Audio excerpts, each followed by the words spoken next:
త్వరలో జైన్ కాబోతా ఉన్నారు. మొదటగా మనం రియాజ్ అహ్మద్ గారి దగ్గరికి వెళ్దాం. హెచ్ఎంఎస్ రాష్ట్ర అధ్యక్షుడైనటువంటి రియాజ్ అహ్మద్ గారి దగ్గరికి వెళ్దాం. రియాజ్ అహ్మద్ గారు వినబడుతుందా అండి?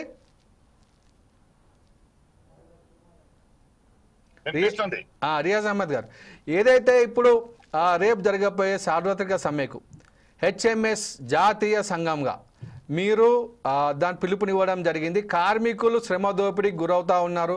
కేంద్ర ప్రభుత్వం తీసుకొచ్చిన 4 లేబర్ కోడ్లు కూడా ఆమోదయోగ్యమైనవి కావు. అవి కార్పొరేట్ కంపెనీలకు అదేవిధంగా పెట్టుబడిదారులకు మాత్రమే అనుకూలంగా ఉన్నాయని చెప్పేసి కార్మికులు ఆరోపణలు చేస్తున్నారు. దీని మీద మీరు ఏ విధంగా స్పందిస్తారండి రియాజ్ అహ్మద్ గారు? కామ్రేడ్స్, వాస్తవానికి భారతదేశంలో ఉన్న కార్మిక వర్గం టోటల్ గా ఇంగ్లీష్ వాళ్ళని తరిమికొట్టి ఆ కాలంలోనే మనం చట్టాలు తీసుకొచ్చినాం. అది ప్రొటెక్షన్, రక్షణ కవచం లాగా కార్మిక వర్గానికి ఉన్నాయి. దాన్ని మార్చవలసిన అవసరం లేదు. వీళ్ళకి ఎందుకు దుర్బుద్ధి పుట్టిందో, ఆలోచన ఎందుకు వచ్చిందో చట్టాలు మార్చేసి తీసేసి కోర్టు తీసుకురావడాన్ని చెప్పడం జరుగుతుంది. ఇది జీవన మరణ సమస్య కార్మిక వర్గంకి.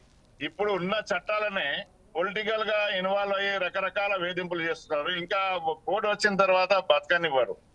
ఠేకేదారీ సిస్టమ్ పాత కాలంలో ఎట్లుందో అట్లా ఉంటది. కనుక ఆ చట్టం కోడ్ను వ్యతిరేకించవలసిన బాధ్యత కార్మికుడు అనే ప్రతి ఒక్కరి పైన ఉన్నది. ఇక బిఎంఎస్ వాళ్ళు ఈ మధ్యలో మేము కాలం చేయండి వద్దు అంటారు. వాళ్ళు కార్మిక వర్గంలో ఉంటారా బయటికి పోతారా వాళ్ళు డిసైడ్ చేసుకోవాలి. దీంతో వాళ్ళ చరిత్ర బట్టబయలు అయింది. కనుక కార్మిక వర్గం అనే బొగ్గు పరిశ్రమలో ఆల్ ఇండియాలో ఉన్న బొగ్గు పరిశ్రమ మొత్తం అలజడి ఉన్నది. ప్రతి ఒక్కరు సమ్మెలో పాల్గొనడానికి సిద్ధంగా ఉన్నారు. సింగరేణి వ్యాప్తంగా కూడా సింగరేణి కార్మికులు అందరూ 1 డే టోకన్ స్ట్రైక్ నిరవధిక సమ్మె కొరకు కూడా వెనక ఆడరు అన్నది మీ అందరికీ తెలుసు. ఎప్పటికైనా సింగరేణిలో గానీ ఎక్కడైనా గానీ ఐక్య పోరాటాలు ఎప్పుడు ఫెయిల్ కాలేదు.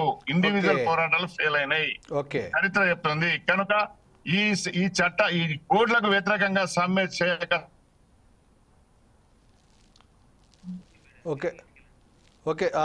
రియాజ్ అహ్మద్ గారి